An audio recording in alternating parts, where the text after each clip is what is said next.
Guys, being presents here, except it is just me. Keegan is at his house. We cannot do a video today, so I'm here to talk about what I am going to expect from the NFL and NBA seasons. So, first let's start with the NBA. I am excited to see how the Bucks will do because they're my favorite team because I live in Wisconsin.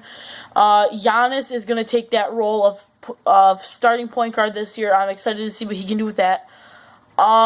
We got Thon Maker and Malcolm Brogdon, both coming from the draft, which I'm excited to see what they can do, and I'm excited to see what kind of role player Steve Novak can be just coming off his new contract, and I'm excited to see how the Warriors will do with Kevin Durant, because now.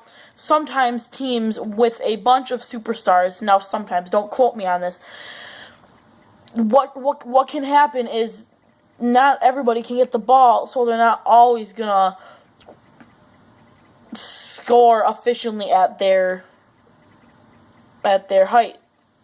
So, Stephen Curry might drop, Klay Thompson might drop, Draymond Green might drop, Kevin Durant is probably going to drop compared to Russell Westbrook because in Oklahoma, it was just him and Russell. But that doesn't mean that they can't catch up. Now, they can be the best team in NBA history.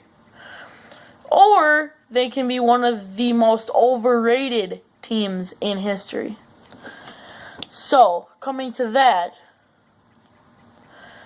I'm really excited to see what they can do, just because of the fact that depending on what they do and how Steve Kerr handles this all, it might not be good. And so lately I've been hearing rumors about Rudy Gay being traded. Now, I've heard things that say he is likely to get traded, about an 80% chance that he will get traded. Now, about the Cavs, if anybody knows any more stuff about J.R. Smith and his contract, comment down below, because I am lost right now with that. I have no clue what's going on, and I kind of want J.R. to go back to the Cavs. But the Cavs also need to compete against the Warriors if the Warriors are going to be that super team. Now, let's go to the NFL. First of all, let's talk about the Packers because they're my favorite team.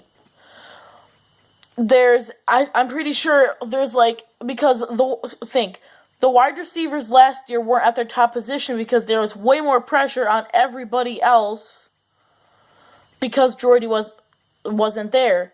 With Jordy Nelson out, that puts more pressure on the other wide receivers to do good. And if they have way too much pressure, sometimes you can't do good. But now there's a bunch of pressure taken off of Randall Cobb, Devontae Adams, and we'll see who the rest of the wide receivers are after the final cuts come down. And also, I want to talk about Eddie Lacy.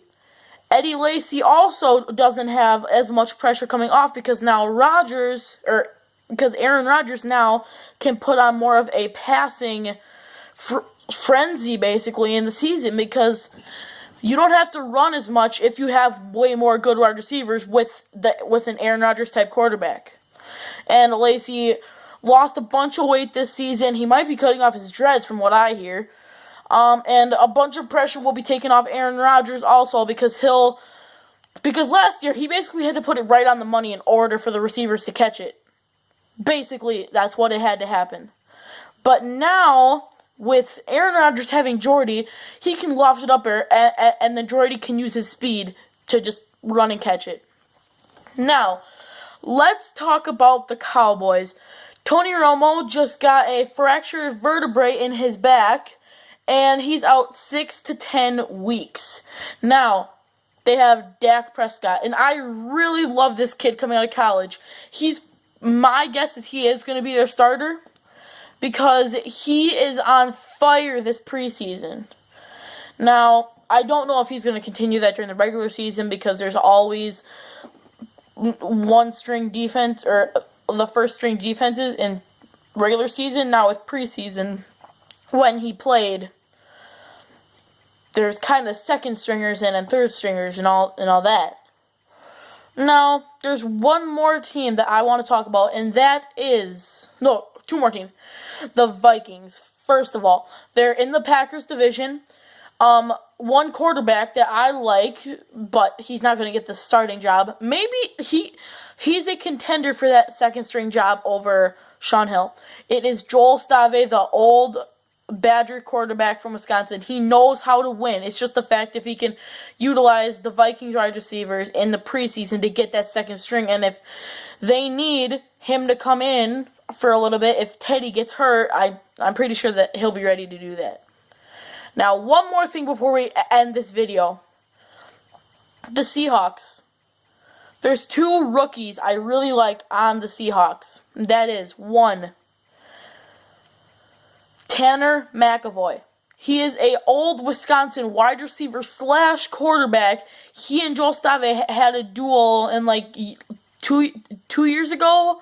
Yeah, and now the last year of Tanner McAvoy's career was him being at wide receiver. Now if you didn't see, which this is the other person I wanted to talk about from the Seahawks, Trevon Boykin. He is a rookie quarterback from TCU.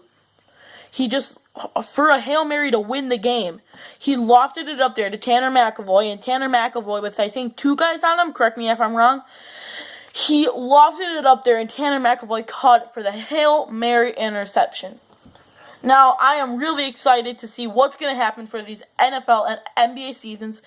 And, yeah. So, this was B Presents here. Keegan is at home. We can't really do a collab because he's not here. I'll see you later. Peace.